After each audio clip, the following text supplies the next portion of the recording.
FRB가 이제 완전히 망가졌다, 엉망이 됐다. 그러니 FRB도 한번 전부 뒤집어 엎어야 된다. 뭐 이런 이야기들을 하고 있는 것 같습니다. 뭐 일단 FRB가 어떤 것인가에 대해서 한번 간단하게 한번 그 짚어보고 나서 옛날에 일부에서는 뭐 이게 FRB가 사설은행이고 저기 뭐 무슨 그 패밀리에 뭐 이렇게 음모론이 난무를 했었죠. 그거 완전히 엉터리 거짓말이고 공식적인 중앙은행입니다.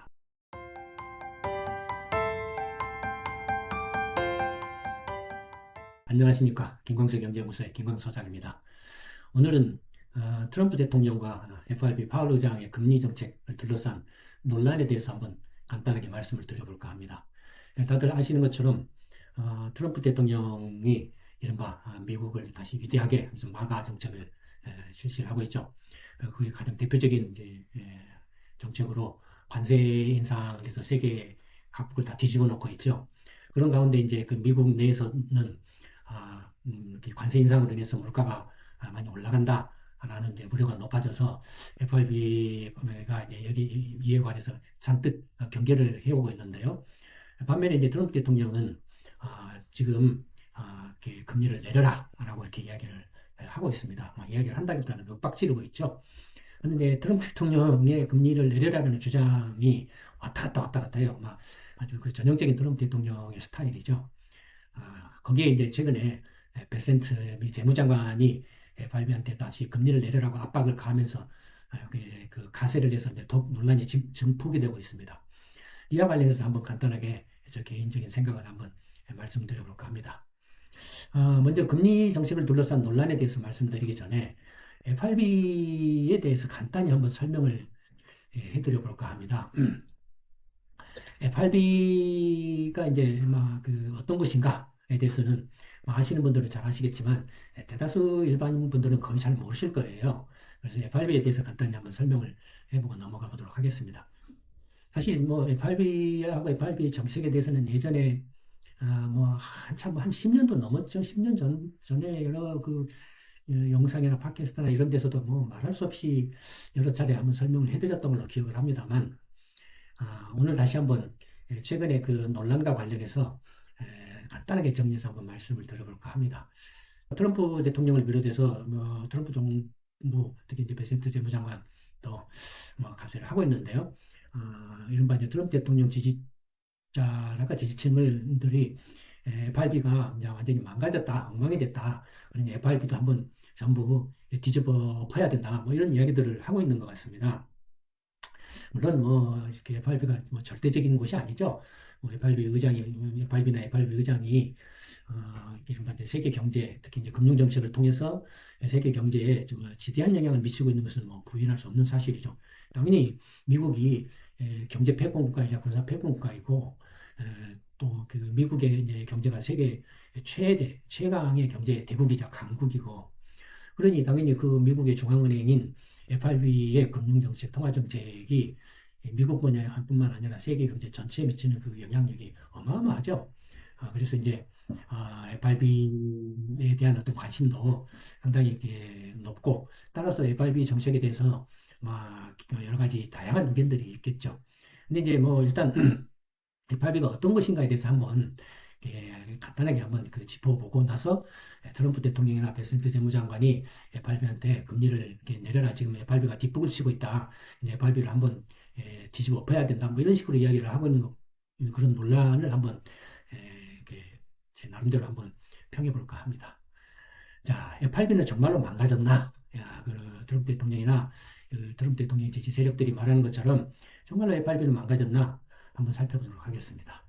FRB는 원래 정확한 이제 명칭이 뭐냐면 페더럴 리저브 시스템이에요.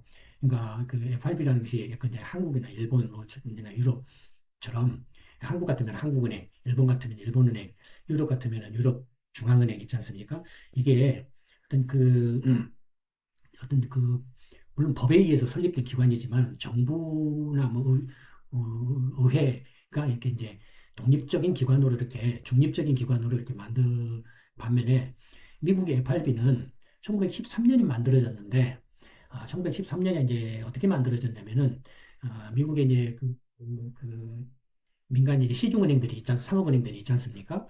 예금을 받는 예금기관들이죠. 그것들이 한 8천 개가 넘는데 그 8천 개가 전부 모여가지고 이제 그 연합회를 만들어요. 그러면은 그게 그 미국 은행 연합회가 되겠죠. 그 은행 연합회가 되면은 이제 그 은행 연합회가 모여서 회의를 해야 되지 않습니까? 모여서 회의를 해야 되는데 그 모여서 이제 그 회의를 하는 그 기구가 말하자면 그 페더럴 이렇게 이제 리저브 뭐랄까요? 그 보드죠. 네, 그러니까 페더럴 리저브 시스템이라는 것은 그 미국의 그 상업은행, 뭐 예금을 받는 예금기관인 상업은행들 한 8천 개 이상이 모여서 결성한 은행 연합회를 말합니다. 페더럴 리저브 시스템이라는 것은 연방은행 시스템, 연방준비 시스템. 그러니까 한국으로 치면 전국은행연합회에 해당하죠. 그러니까 그게 이제 페더럴 리저브 시스템이에요. 그 페더럴 리저브 시스템이고 그 페더럴 리저브 시스템이 이제 회의를 하려면 은행장들이 뭐 뉴욕이든지 워싱턴이 어디 하든 모여서 회의를 해야 될 거 아니겠습니까? 모여서 회의를 하는 것이 페더럴 리저브 보드입니다. 이른바 우리가 흔히 FRB라고 하는 연방준비이사회 회의하는 것이에요. 그 이사회는 그냥 회의하는 것이에요. 페더럴 리저브 시스템하고 페더럴 리저브 보드가 어떻게 다른지 아시겠죠? 그러니까 페더럴 리저브 시스템은 8천 개가 넘는 미국 그 예금 기관들, 상업은행이나 뭐 이렇게 예금을 받는 저축은행, 예금을 받는 기관들이 모여서 결성한 은행 연합회고 그 은행 연합회가 하는 이제 공적 성격을 띠는 걸로 해서 페더럴 리저브 시스템을 구축을 하고 그러니까 전국 은행 연합회를 구성하고 거기 이제 은행 연합회가 대표들이 이제 각 은행장들이나 대표들이 모여서 회의를 하죠. 중앙에 모여서. 근데 8천 개가 넘기 때문에 모여서 회의를 하면 어떻겠습니까? 운행장들이 다 오면 8천 명이 나와서 해야 되잖아요. 이건 말이 안 되죠. 그래서 이제 그 은행연합회를 이렇게 이제 이렇게 만들었는데, 8천 개를 만들었는데 이걸 12개 지구로 이렇게 쪼개놨어요. 12개 지구로. 그래서 12개 지구로 그 쪼개놓고 각 지구 단위로 해서 이제 그 예를 들어서 동부지구 은행연합회, 뭐 남부지구 은행연합회, 서부지구 연합회, 북부지구 은행연합회, 뭐 중서부지구 은행연합회 이런 식으로 이렇게 12개로 쪼갰어요. 그래서 이제 그 12개로 쪼개가지고 그 12개의 지구마다 모여요. 12개 지구마다 모여가지고 이제 거기에 이제 근데 뭐 그러면 한 800명씩으로 한 5, 600명씩으로 줄어들겠죠. 12개로 쪼개놨으니까. 5, 600명 정도도 많죠, 사실은. 근데 어쨌든 뭐 그러면은 뭐 바쁜 사람도 있을 거고 뭐 이렇게 오는 사람도 있을 거고 해서 이제 그 회의를 하겠죠. 각 12개 지구가. 12개 지구마다 이렇게 대표를 뽑죠. 지구의 이제 이사의 이제 의장을 뽑겠죠. 그럼 12명의 이렇게 의장들이 있죠. 지구별로. 이 12명 의장들이 있고 이제 12명 의장들이 모여서 또 이제 전체 또 중앙회의를 하겠죠. 중앙회의를 하는데 그 중앙회의 하는 기구를 또 따로 두겠죠. 그게 이제 페더럴 리서브 보드, 우리가 흔히 말하는 FRB예요. FRB예요. 그러니까 12개 지구는 그 12개 지구는 페더럴 리저브 시스템에 들어가 있고 페더럴 리저브 시스템에 들어가 있고 그 FRB는 이제 그 방금 말씀드린 것처럼 중앙 기구죠. 중앙 기구에 12개 지구의 이제 의장들이 와요. 이 12개 지구 의장들도 이제 중앙 기구의 대표로 포함을 시켜져요. 그럼 중앙 기구의 그 이제 의장단은 몇 명이냐? 이사진은 몇 명이냐? 페더럴 리저브 보드는 중앙 기구인데 여기는 몇 명이냐면 7명이 있어요. 그러니까 7명이 있는데 의장 1명, 부의장 2명, 이사 4명이 있어요. 그 다음에 12명의 그 이제 12개 지구에서 그 의장들이, 그 지구 의장들이 올라와서 중앙 페더럴 리저브 보드의 회의에 참석을 해요. 참석을 해요. 그러니까 이 12개 지구 의장들은 그 페더럴 리저브 시스템 내에 들어가 있고, 다만 이 중앙의 FRB, 그 연방준비 이사회 회의에 참석할 수 있는 권한을 가지고 있어요.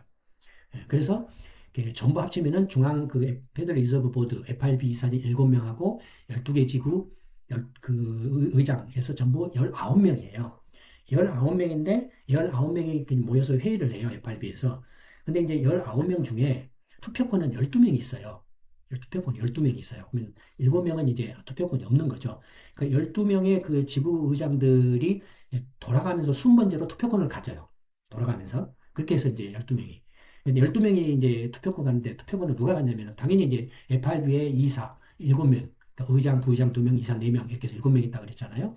이 7명이 이제 투표권 당연직으로 갖고 그다음에 이제 이 FRB 중앙 이사회지만 이사회에 실무 직속 기구가 하나 있어요. 그 실무 직속 기구가 어디냐면은 뉴욕 연방지구은행이에요. 뉴욕 FRB죠. 뉴욕 연준이라고 하죠. 그러니까 실무 직속 기구예요. 그러니까 12개 지구 시스템 중에서도 뉴욕 연방지구 은행이 가장 그 핵심적인 기구에 속하겠죠. 직속기구니까, 실무 직속기구니까. 그래서 이 뉴욕 연방은행 그 의장은 당연직으로 수표권을 가져요. 그러니까 사실상 이제 FRB 이사나 마찬가지예요. 부입계. 그러니까 당연직으로 수표권을 갖고, 그 다음에 11개, 나머지 이제 12개 중에서 뉴욕 연방지구를 빼고, 11개 지구 의장 중에서 4명을 순번으로 돌아가면서 이렇게 2년마다 이렇게 교체를 하든가, 뭐, 그 투표권을 먹게 하는가. 투표권이 없는 사람은 회의에 참석해서 이제 의견만을 필요 가거나, 듣거나 하면 그런 거 하죠. 그래서 이제 이게 이제 그러니까 그 FRB의 이제 의사결정 기구예요. 구조이고. 그러니까 FRS, 페더럴 리저브 시스템과 페더럴 리저브 보드, FRB, 그다음에 12개 연방지구은행의 구조가 어떻다라는 걸 이제 간단하게 이해를 하셨죠. 그럼 FRB는 이제 그 미국의 이제 상업은행 8,000개가 넘는 상업은행들이 모여서 만든 기구이니까 어떻게 보면 민간적인 기구이긴 하지만 민간 기구가 아니고 이제 FRB 법이 만들어졌어요. 법에 의한 미국 중앙은행이에요. 공식적인 중앙은행이에요. FRB 법에 의해서 만들어진 공식 중앙은행이에요. FRB 법이 있고 FRB 법에서 FRB 이사진, 의장, 부의장, 이사 7명을 그 대통령이 임명하는 권한을 임명을 하면은 추천을 하죠. 임명을 하는 게. 추천을 하면은 그 추천을 받아서 의회가 승인을 해주죠. 의회가 이제 거부를 하면은 대통령이 다시 다른 사람을 이렇게 추천을 해야 되죠. 그렇게 해서 이제 FRB 이사진이 결정이, 의장이나 부의장이나 이사진이 결정이 되는 거예요. 그러니까 FRB는 엄연히 미국 FRB 연방은행 법에 의해서 만들어진 미국의 중앙은행이에요. 옛날에 일부에서는 뭐 이게 FRB가 뭐 이게 민간 사설은행이고 저기 뭐 누구죠? 저기 뭐 무슨 그 패밀리에 막 음모론이 난무를 했었죠. 그거 완전히 엉터리 거짓말이고 공식적인 중앙은행입니다. 그러면 이제 미국의 그 중앙은행으로서의 FRB 목표는 뭐냐? FRB가 1913 맨 처음 생길 때에 물가 안정을 목표로 했어요. 물가 안정을. 왜 물가 안정을 목표로 해서 FRB가 출범했냐면 그 FRB가 출범하기 전에는 미국의 공항이 빈발했어요.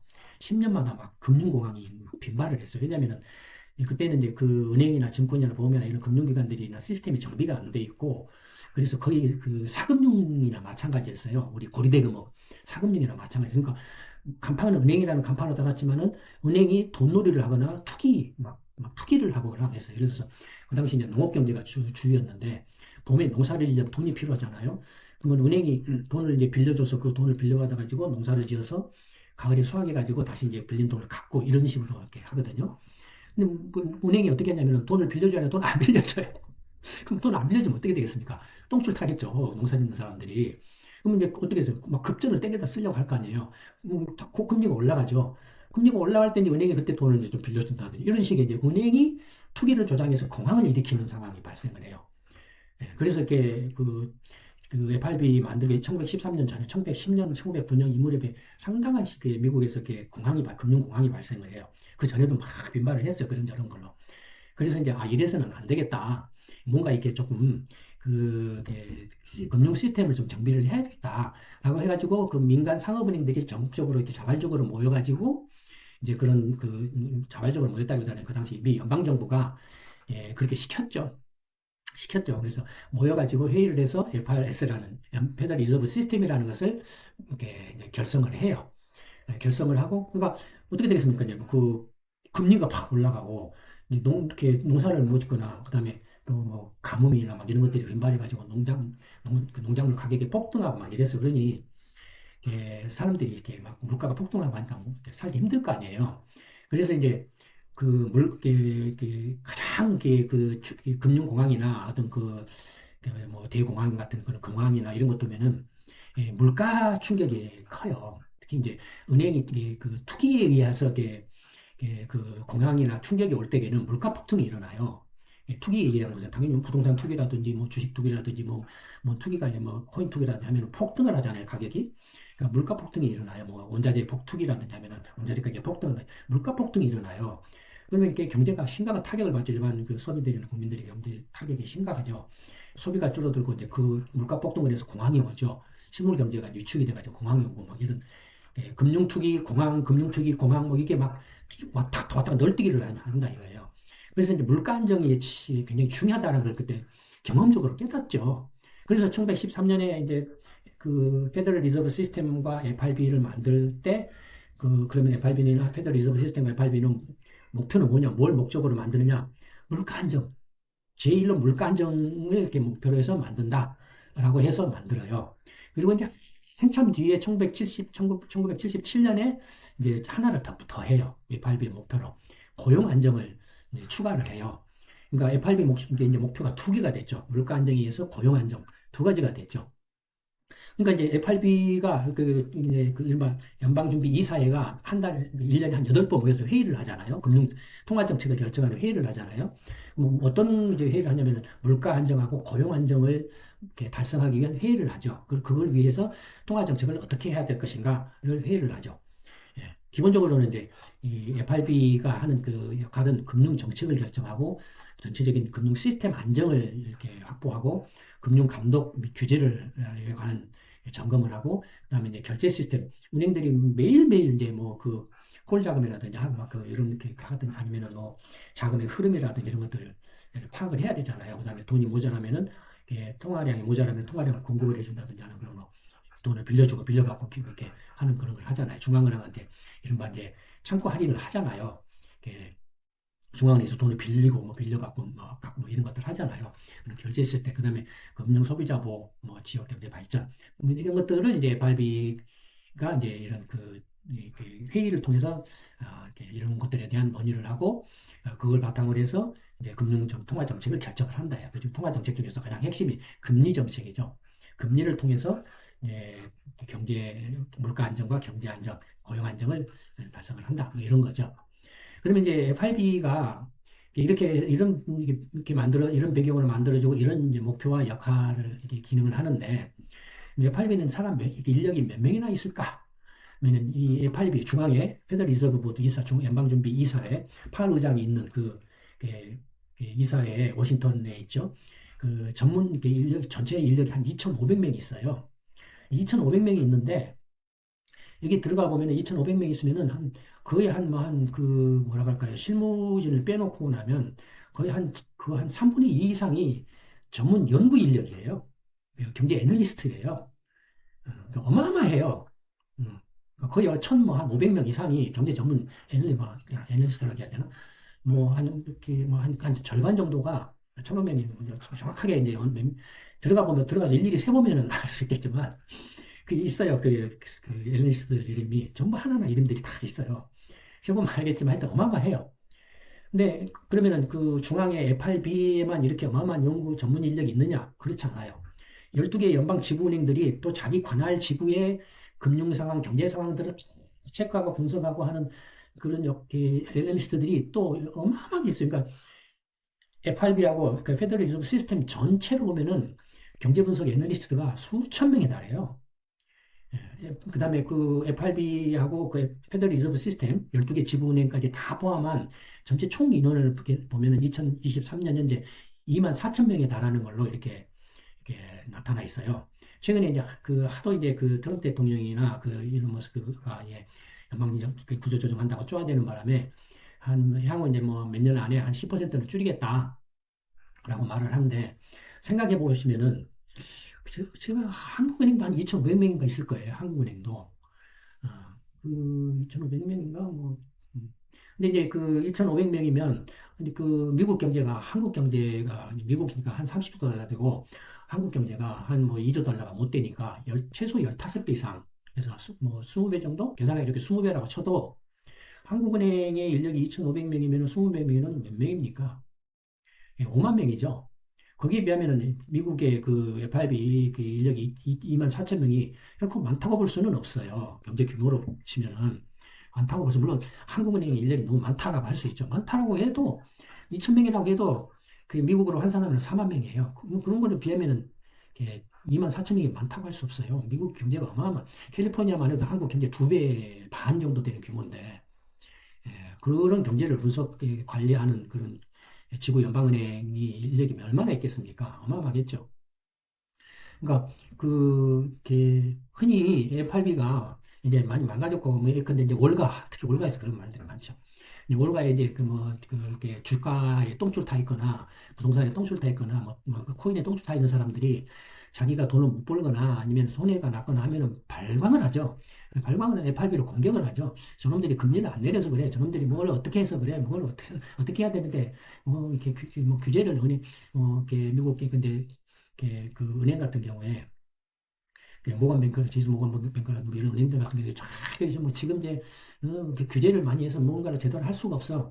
예전에 그 2010년에 그 이른바 서프라임 사태하고 글로벌 금융위기가 왜 일어났습니까? 벌써 한 십 몇 년 지났는데 그걸 또 이렇게 까먹고 잊어먹고 다시 또 이렇게 옛날로 되돌아가려고 이렇게 발광을 하죠. 그러니 그럼 되돌아가려면 어떻게 하겠습니까? FRB를 당연히 공격을 해야 되겠죠. 근거 없이 막 비난을 하고 공격을 한다 이거예요. 근데 물론 이렇게 또 이렇게 완벽할 수는 없죠. 뭐 이 세상에 완벽한 사람과 완벽한 어떤 조직이나 어떤 기구가 어디가 있겠습니까? 다 불완전하죠. 불완전하지만 그럼에도 불구하고 그런 가운데서도 그래도 최선은 못 될지라도 차선은 된다 이거예요. 그다음에 이걸 대체할 수 있는 곳이 있냐 그러면은 이걸 뚜드러 패고 이걸 다 부셔버리고 난 다음에 이걸 대체할 수 있는 뭔가 있냐? 없어요. 없어요. 이거 FRB나 페더럴 리저브 시스템을 대체할 수 있는 곳이 없어요. 예. FRB가 이렇게 물론 이제 약간의 단점이라고 약점이 하나 있습니다. 뭐냐면은 명예직에 가까워요. FRB가. 페더럴 리저브. 근데 페더럴 리저브 시스템에 이제 취직을 하잖아요. 일반 사람들 대학 졸업하거나 대학원 졸업하거나 박사과정 마치고 페더럴 리저브에 취직을 하면 초봉이 한 4만 달러에서 시작해요. 4만 달러면 우리 돈으로 치면은 얼마입니까? 1,500원 치면은 한 6천만 원 정도에서 시작을 해요. 미국 물가를 생각을 해보세요. 6천만 원이면은 생활하기 정말 힘들겠죠. 6천만 원 시장에서 물론 이제 뭐 최고는 아마 한 이제 뭐 20만 달러 이 정도인데 이렇게 뭐 그다음에 이제 그 임원들이나 이런 사람들은 이제 30만 달러에서 50만 달러 FRB 이장이 그 연봉이 55만 달러인가 그 정도 될 거예요. 근데 그 사람들 별도고 실제 실무진들의 이제 급여가 월가라든지 다른 저기 이제 뭐 뭡니까 실리콘밸리라든지 아니면은 남부 지역의 어떤 그런 그 벤처 클러스터 지역의 어떤 그 혁신 기업들의 급여에 비하면 턱없이 낮죠. 그러니까 여기 FRB에서 일을 하려면은 월급 갖고 월급 바라보고는 일을 할 수가 없어요. 그러니까 어떻게 뭡니까 명예직이죠. 여기에서 경력을 쌓아가지고 이제 월가에 뭐 이렇게 유명한 뭐 골드만삭스라든지 뭐 이런 쪽으로 간다든지 뭐 아니면 대학으로 간다든지 아니면 뭐 전문기관으로 간다든지 뭐 이런 거겠죠. 경력을 쌓고 그다음에 자기의 명예로서 이렇게 자기의 어떤 그 이제 역량이나 능력을 평가받는 또는 거기서 역량을 축적하는 그런 것으로서 이제 하죠. 근데 어쨌든 그 애널리스트만 해도 수천 명이 달한다 이거예요. 이런 데를 감히 어느 누구가 이렇게 발비가 망가졌네, 개판이네, 막 이렇게 말한다는 자체가 저도 평생을 경제를 연구하고 분석을 해온 사람이지만 발비의 저는 두려움을 알아요. 그 힘을 알아요. 이런 정도의 어마어마한 그 맨파워를 가지고 이렇게 하기 때문에 발비가 물론 이제 뭐 예전에 시행착오가 있었죠. 예전에 이제 근데 지금 이제 파월 의장이지 않습니까? 파월 의장 바로 전에 이제 누구였죠? 저기 앨런 의장이 있었죠, 여자. 앨런 의장이고 그 전에 이제 버냉키 의장이 있었고 버냉키 의장 전에 그 유명한 그린스펀 의장이 있었죠. 예. 그러니까 지금 이제 그린스펀 의장은 완전히 그 독재자였어요. 19명이 있고 12명이 투표를 하지만 투표가 의미가 없었어요. 거의 금리 올리고 내리고는 자기가 결정을 했어요. 그린스펀 의장이. 시스템은 그렇게 됐지만 실질적으로는 그린스펀 의장의 영향력이 너무나 커가지고 막강해가지고 어느 누구도 감히 그린스펀 의장의 이렇게 대항을 하지를 못했어요. 이사회에서 회의를 하더라도 그린스펀 의장이 대충 뭐 뭐 각자 한번 이야기해 보세요. 뭐라고 하면 다 듣고 나서 이번에는 금리를 0.25% 내립시다. 아니면은 0.5% 올립시다. 그럼 그걸로 끝이에요. 그런 식으로 해왔어요. 그리스폰 의장 시절에 버냉키 의장도 있었나 그랬을 거예요. 그 다음에 이제 버냉키 씨가 이제 금융위기를 계기로 해서 바뀌었나요? 그 전에 바뀌었나요? 전에 바뀌었던가? 이렇게 버냉키 의장이 이제 그리스폰 의장의 그 독단적인 의사결정 그 구조에 굉장히 반감을 가져가지고 자기가 이제 의장이 되자마자 그걸 이제 다수결로 바꿨어요. 의사결정을. 다수결제로. 전부 이제 토론을 해가지고 금리를 올릴 것인가 내릴 것인가, 뭐, 올린다면 얼마를 올리고 얼마를 내릴 것인가, 뭐, 이런 것들에 대해서 다수결로 이렇게 결정을 하는 걸로 바꿨어요. 그러니까 이제 FRB의 이사회의 의사결정을 민주적인 방식으로 바꾼 거죠. 그러니까 크리스 본부장처럼 본인교장이 자기가 0.2% 올리겠습니다. 땅땅땅 이렇게 하는 게 아니고 진짜 투표를 해가지고 결정을 하는 그런 시스템으로 바꿨어요. 그러니까 이제 지금 그 파월 의장이 이렇게 하는 것도 파월 의장 개인이 뭐 독단적으로 금리를 내리고 올리고 하는 게 아니라 12명의 이사들이 모여가지고 투표를 해서 결정을 하는 거예요. 그러니까 파월 의장에 대해서 트럼프 대통령을 하는 게 물론 이제 뭐 FRB를 대표하는 이제 최고 이제 책임자이니까 파월 의장이 이렇게 하겠지만 파월 의장 개인이 단독으로 결정하는 게 아니다 이거예요.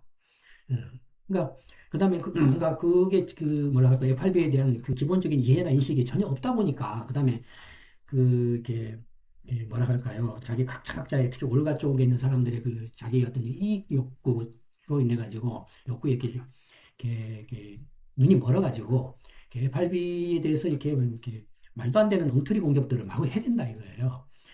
야, 물론 제가 이렇게 그 아까도 말씀드렸지만 FRB가 절대로 완벽하거나 절대 무결점의 기구나 그런 사람들이 아니라 그래서 뭐 대부분에서 말씀을 드리지만 그럼에도 불구하고 FRB를 대체할 수 있는 곳이 없다 이거예요.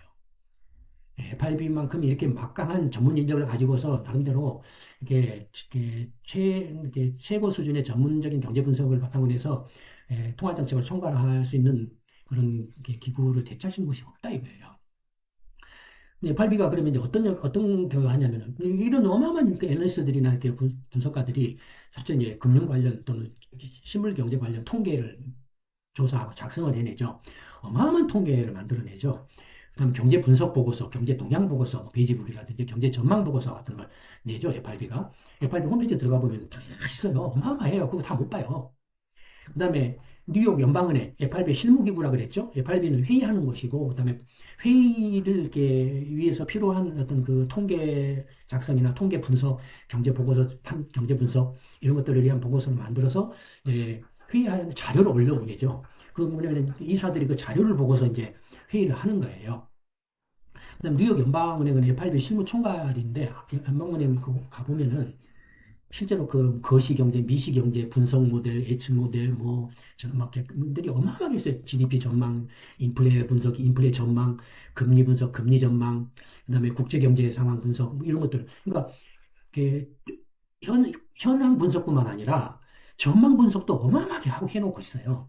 그러니까, 당연히 FRB가 금리나 통화정책, 정책 결정을 할 때는, 금리 결정을 할 때에는 현재까지 경제가 어떤 상황이냐, 지금까지 경제가 어떻게 흘러갔고, 현재 어떤 상황이 있는가만을 보고서 정책 결정을 하지는 않아요.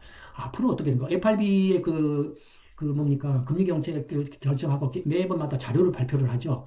자료 발표하면은 그 2025년이나 26년, 27년인가 27년까지의 그 전망치까지 데이터도 다 공표를 하고 있죠.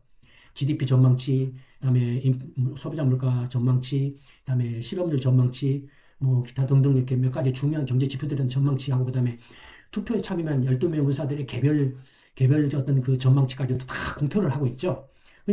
FRB가 그냥 기존의 어떤 데이터만을 보고 이미 지금까지 이렇게 발생한 과거에나 기존의 데이터만을 보고서 판단을 하는 게 아니라 향후 전망까지를 이렇게 예측을 한 것들을 바탕으로 해서 결정을 하고 있는 거예요.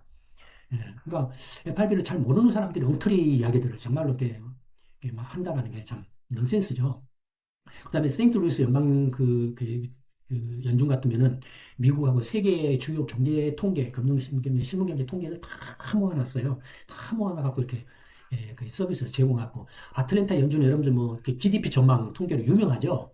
중국 FRB가 GDP 전망치도 내놓고 있어요. 그 다음 분기 GDP가 몇 퍼센트가 될 것인가 라는 그 전망치들을 이렇게 내놓고 있죠. 통계 데이터가 그때그때 들어올 때마다 그걸 반영해가지고 다음 분기에 GDP 전망치가 어떻게 될 것인가를 다 이렇게 발표를 하고 있죠. 언론이나 뉴스에서도 가끔씩 보도되잖아요. 그다음에 필라델피아 연방준비은행 같으면 실시간 경제 통계 서비스를 제공합니다. 그 외에 각 연방준비은행들이 지금 준비은행들이 나름대로의 경제 분석이나 전망이나 통계에 대한 자료들을 제공을 하고 있다 이거예요. 그러니까 이 어마어마한 그 연방은행의 그 인력들이 전문 인력들이 이렇게 앉아서 놀고만 있지는 않다 이거예요. 물론 이것도 조직이다 보니까 그 안에는 이렇게 좀 문제가 있는 사람들도 있고 뭐 이렇게 비효율적인 부분도 있고 뭐 그렇게 있겠죠. 그렇지만 전체적으로 보면은 지금 FRB에 대해서 공격을 하고 있는 FRB가 이렇게 방만하다, 비대하다, 엉터리다, 뭐 이렇게 과거 데이터만 쳐다보고 있다. 이런 그 말도 안 되는 비판이나 비난들은 전혀 근거가 없고 황당무계한 이야기들이다 이거예요. FRB에 대한 이 기본 이해 자체가 지금 없이 맹목적으로 FRB를 공격을 하게 되면은 뭐 미국 대통령이 지금 그걸 제일 선두에서 나서서 앞장서고 있으니까 미국 경제를 망가뜨리는 거죠. 미국 경제 망가뜨리는 것에 대해서는 뭐 이렇게 저같이 없는 사람이 뭐 앉아서 왈가왈부 한다 한들 뭐 이렇게 무슨 소용이 있겠어요? 아무 의미가 없죠. 다만 이제 미국 경제, 뭐 미국 스스로가 망가뜨리는구나, 미국 경제 패권이 이제 무너지는구나 그렇게 보는 거죠. 어, 그 먼저 이제 8B가 어떤 것인가에 대해서 간단하게 말씀을 드렸습니다. 다음에는 이제 그러면 이제 금리 논란에 대해서 한번 말씀을 드려보도록 하겠습니다.